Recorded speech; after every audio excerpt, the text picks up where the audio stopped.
Alrighty, folks, we lost our last stream. This is round two. We're going to soldier on through. We're going to make it work. My name is Pete Moriarty here. I'm right now in Singapore, and help me out. Let's try and run this off my actual Apple camera rather than my phone camera, and we'll see if maybe that helps us. All right, let's give this a go, guys. And fingers crossed.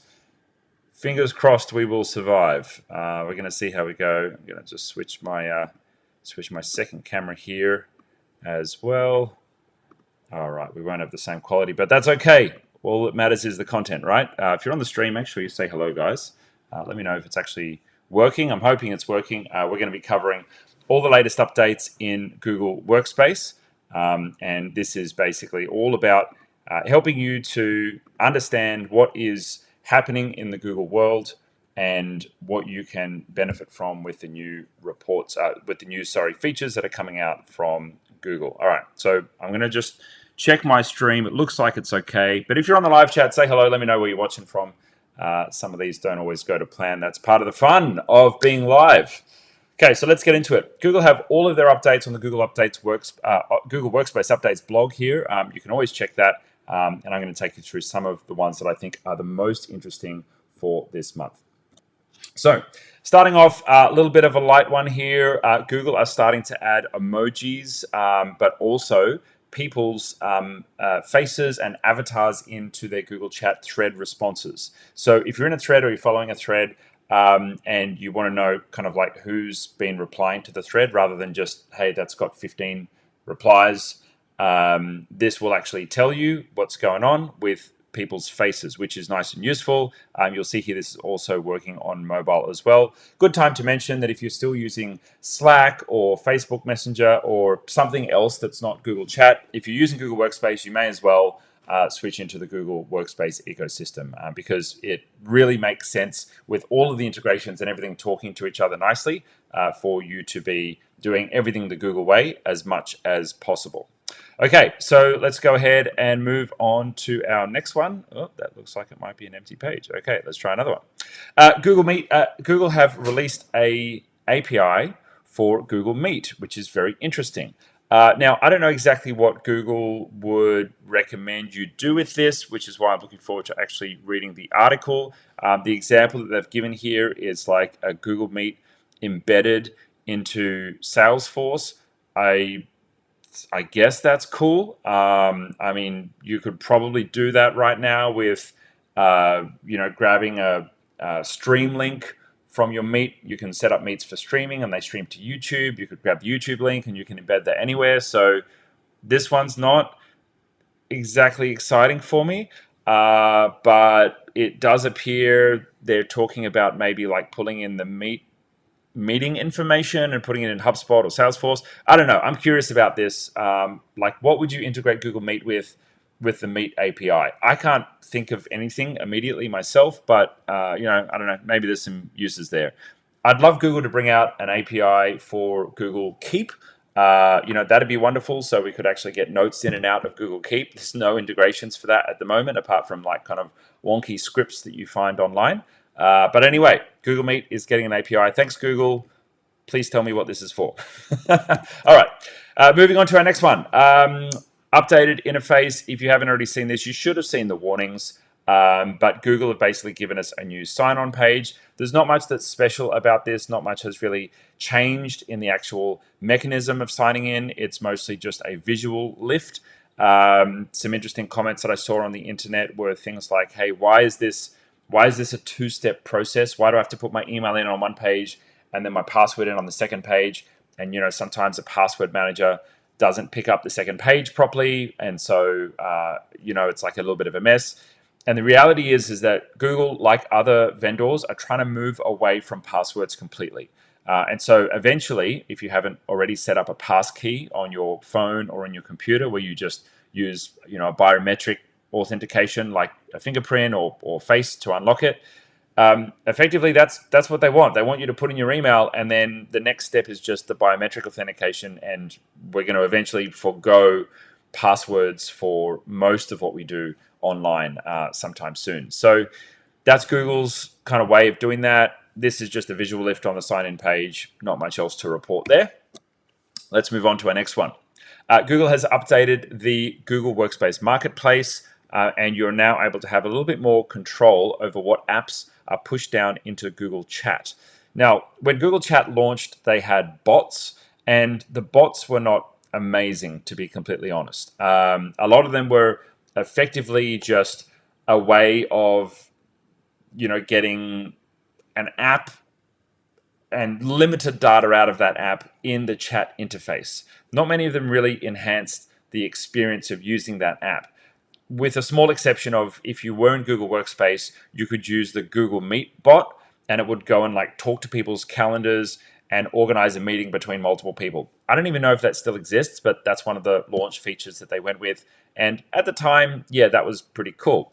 I've not seen many really great bots inside of Google Chat that I find I use every day. I know Slack has an amazing ecosystem, and many people use a lot of bots to kind of chat to, and it's kind of like, what happened before AI happened, right? It was a way of talking with natural language to different services. Like they've got this cool one where you can ask it any question about your analytics, and it'll pull data from Google Analytics or your Stripe data, and then, bring that right into chat inside of Slack. But I've never really seen anything that cool inside of Google Workspace in Google Chat, with one exception. We do use a little bot for making polls, but that's like basic. It's pretty useful, but it is basic. The second one is Asana. I love the Asana bot, and that means that anytime that we post the link to a task, often we're chit-chatting with our team and we want to just get someone up to speed and drop them the link to the task in Asana. That will automatically unfurl that task and show us the information from the task right there in our Google Chat. And that's a useful feature. That's really great. Use that one every day. It's not got the features of hey, Asana, can you search for XYZ task? Or, hey, can you, mark this task, complete via text? There's buttons and those kind of things, but for the most part, most of those actions are going to take you back into the Asana app, and then you've got to do your operations there. Whatever. But what I do like about it is this feature, this update from Google, is allowing you to push out chat apps to your organization, which is useful. You can also add it to a particular space. So there's a new button here, add to space, and you can choose to add that to a particular space. So if you're an IT administrator or you're the business owner responsible for managing IT, then you might want to force install this on a particular space rather than relying on your staff or users to do that themselves. Okay, marginally useful. Thanks, Google. That's a pretty good update. Okay, this one is pretty interesting. I think this is a very cool feature, and I've been waiting for Google to do this for a while. They're calling it Create More Immersive Presentations in Google Slides. What does that actually mean? There's a few features here. Number one, you can spotlight a speaker in slides. What does that mean? Well, you can actually embed a Google Meet video into your slideshow. So if you see here, you can actually, as you're presenting a slideshow, automatically have someone's camera embedded into the actual slide. And that's freaking crazy. How cool is that? I love this feature. I can't wait to try it out. I don't know if it's going to work live on a meeting or just when you're, recording. But it did say, where is it? Their video feed. So I'm assuming this is live feed. Yeah, there we go. Embed your Meet video directly into slides presentations. This looks so freaking cool. So I love this feature. We're often on online meetings and we're presenting with Google Slides, and we've got large meetings with lots of people, and people's eyes, I guess, have to dart between the human presenting, but also the the actual presentation itself. I love this feature. I'm going to send it to my team today, and I hope that they start embedding it into our presentations. I reckon that's pretty cool. Okay, so next up, Google Meet hosts can pin multiple people in a meeting. This is another really groovy feature. Been around on Zoom forever. Thank you, Google, for finally putting this in. But if you are running a large presentation and maybe you've got a lot of people on there, maybe it's a webinar, maybe it's a sales presentation of some sort, you may have a dedicated host for the meeting. And when you switch on host controls, you do this when you schedule a meeting in the meeting settings. And so you just go to your calendar and set up the settings there to have a host. That host can basically do certain actions inside the meeting for you. And one of those actions is the ability now to pin people, and you can pin multiple people. So I love that because it means that if I've got like a hybrid presentation, and in that hybrid presentation, maybe I've got slides, but maybe I've got someone I'm interviewing at the same time, I can have someone else control all of that, and I don't have to do that myself. So I'd have like a producer or a PA managing that for me. And that's a great feature. I appreciate that Google have finally brought that to Google Meet. Very, very useful. In the early days, like think about 2020, right? That's when Zoom really, really took off, and everyone started using Zoom because Meet was still pretty average at that point. They'd rewritten it from what was Hangouts and had a really bad rap into Meet. To be honest, it wasn't all that more amazing, but at least it kind of like opened the door for Google in re-architecting it to start to build out all the other features that they subsequently built out. And like I often throw shade at Google, I've got to throw shade at them here. They took nearly a year during 2020 to push out all of the features that Zoom already had, and Zoom won the race. Zoom ran the video call race, and Google, yet again, because their product teams were behind, have been playing catch up since then. And it's a bit of a bummer because if they had just added emoji reacts and polls and Q&A features earlier, Zoom probably wouldn't have taken off like it did in 2020. But here we are.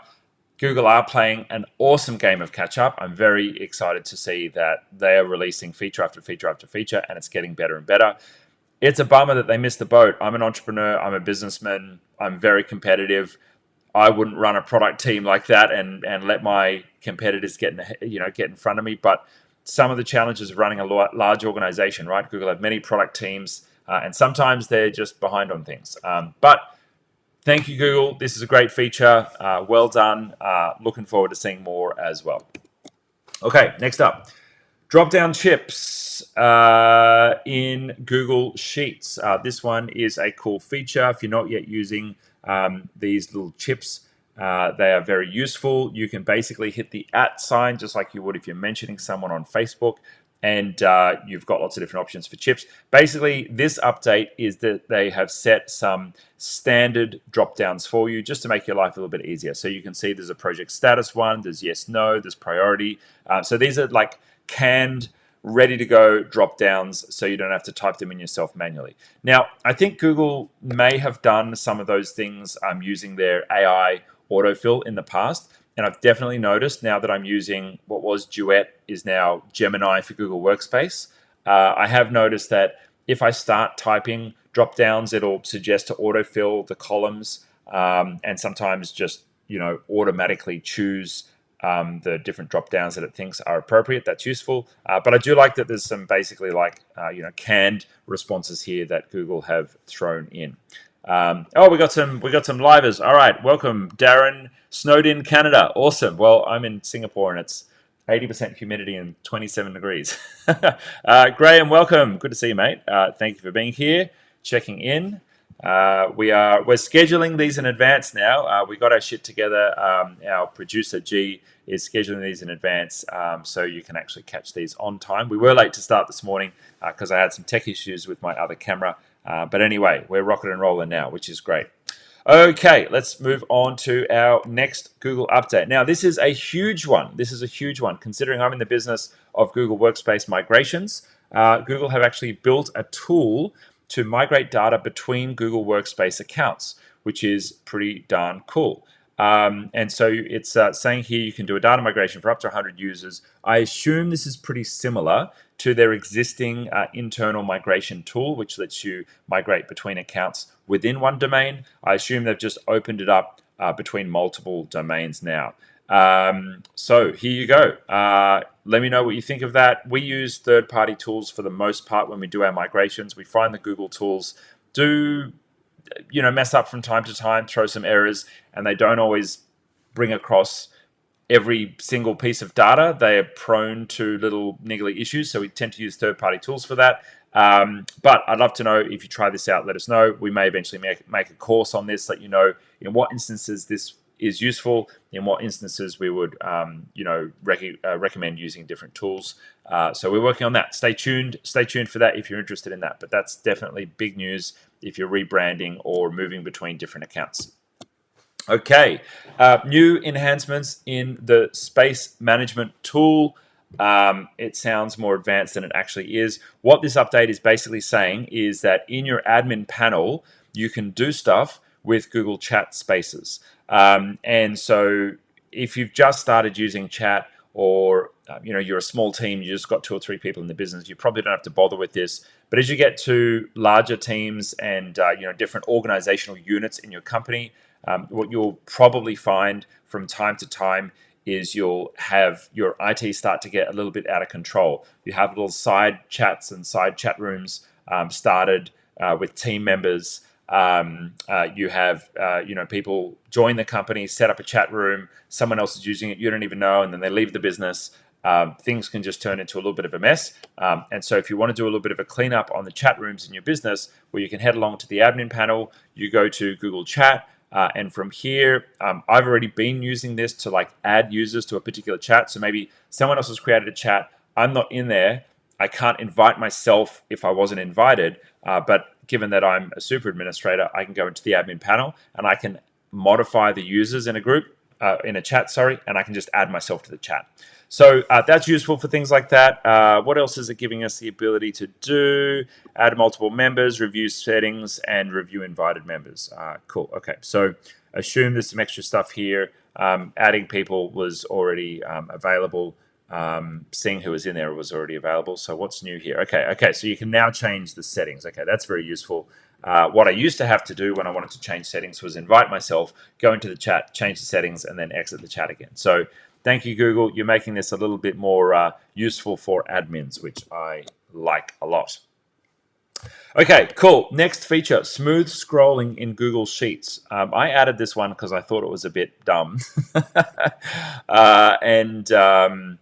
I mean, it's not really dumb, but I don't have a spreadsheet that's big enough that I have to really scroll around all that much. And I don't know exactly how much smooth scrolling helps, unless you're the kind of person who, I don't know, flicks the scroll wheel on your computer. Anyway, but I thought I'd add it in there just in case you're the kind of person who has huge spreadsheets.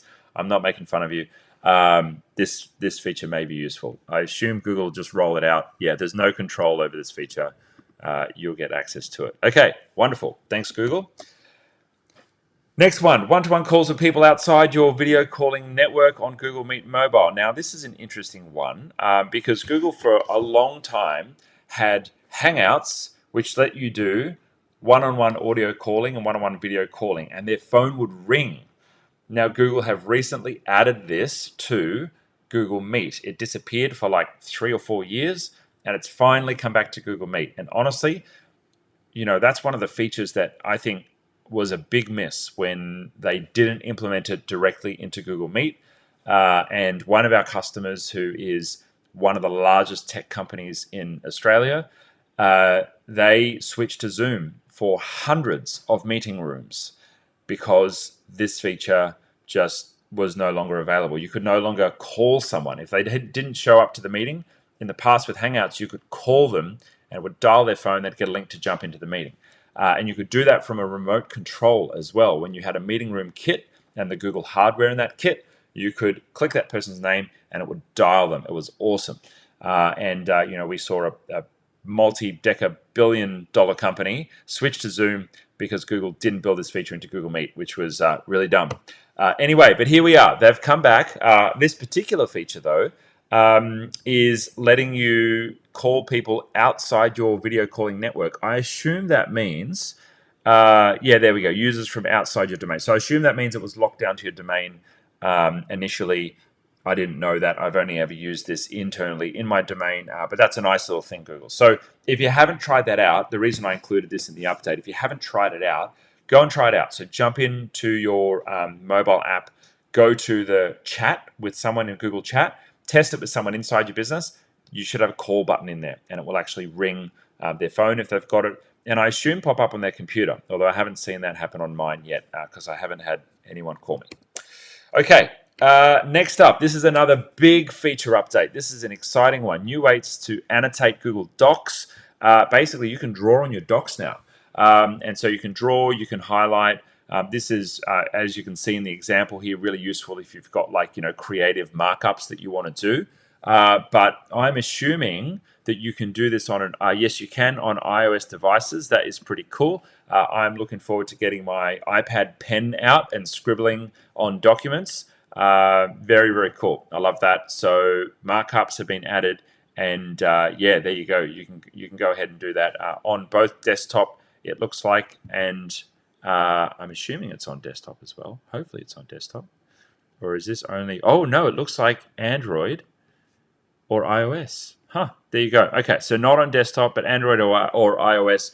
It's just been announced, so don't expect this to be rolled out until those periods are up. If you're not yet on rapid release, head along to your admin panel and switch on rapid release. Rapid release, basically just search for rapid release in the admin panel. It'll basically get you access to the newest features fastest, which is very useful. Okay, cool. And do we have one more? No, that's it. That's the updates. Thanks so much for joining. Thanks for being here. If you're a long-time watcher of the channel, thank you. Love having you here. If you've got questions that you would like me to cover, it's really easy. Just head to ask.itgenius.com and you can ask a question here. That's going to, I think, hopefully redirect. Yes, it has. It's going to redirect. That will take you to our question and answers. So just click join event, drop in a question there. Make sure you leave your name as well, and I'll cover it in an upcoming Q&A. With that said, we've got another one in 2 weeks' time. We're calling these T2 because it's Thursdays at 2 p.m. Sydney time, and we're doing these every 2 weeks.